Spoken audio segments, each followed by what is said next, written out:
Conversion rate optimization, or CRO, is the act of incrementally improving your website in an attempt to increase the number of visitors that complete a desired action.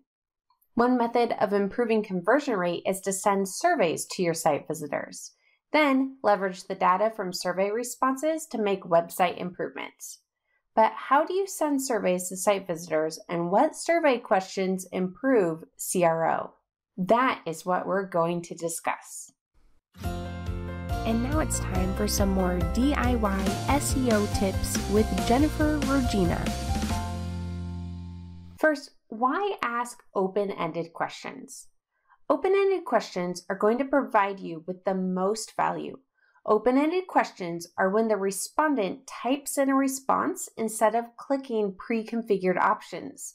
The reason why these provide more value is because you learn how your audience speaks. They may use terms to describe benefits in a different manner than you ever have. Update your content to reflect the same language your audience uses. Write the benefits on your homepage using the same words your visitors use to describe them. The downside is that open-ended questions are more work to analyze. To get the most value, you'll want to read each response. Of course, looking at a graph is much faster. If at all possible, you should read each response. If that isn't feasible, you can try to find common themes by loading the results into a word art tool. That will display the results in a word cloud. And in a word cloud, the topics that come up the most will be larger, so it's easy to find the trends. Okay, now qualitative versus quantitative. In general, surveys are qualitative data because they are subjective responses. Yet, depending on how you create the question, it can be more qualitative or quantitative. Qualitative data is an observed or reported experience, whereas quantitative data is a measurable metric. Okay, so here's a few survey questions to ask, and we'll first go over the qualitative survey questions.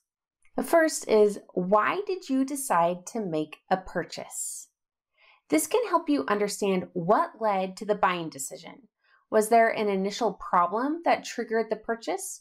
Did something on the website convince the person to complete the transaction?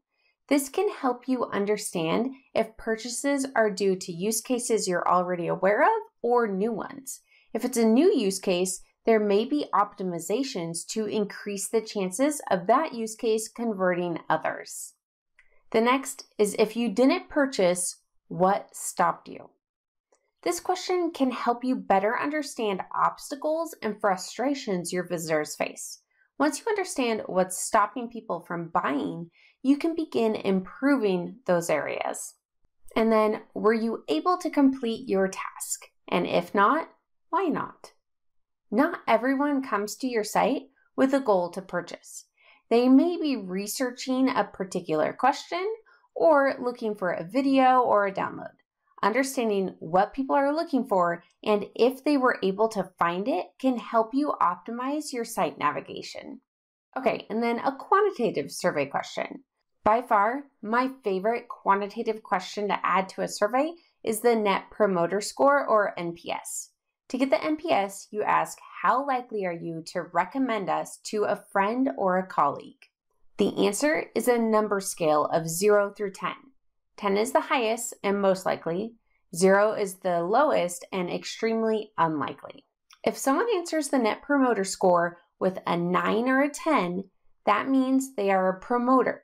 They had a good experience and they will positively promote your brand. If someone answers with a 7 or 8, they are passive. The experience was fine, there were no issues, but they aren't going to go out and talk about your brand. And anyone who answers 6 or lower is a detractor for your brand. These people will be negative word of mouth for your brand. People are more likely to talk about bad experiences than good experiences. You definitely want to try and limit the detractors.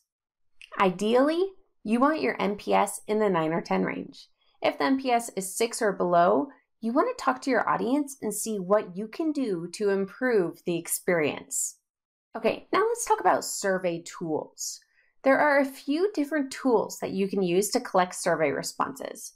You can use Google Forms or SurveyMonkey to create standalone forms to send to people.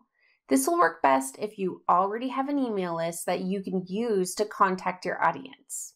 You can also gather survey responses directly on your website through Hotjar or Qualitative.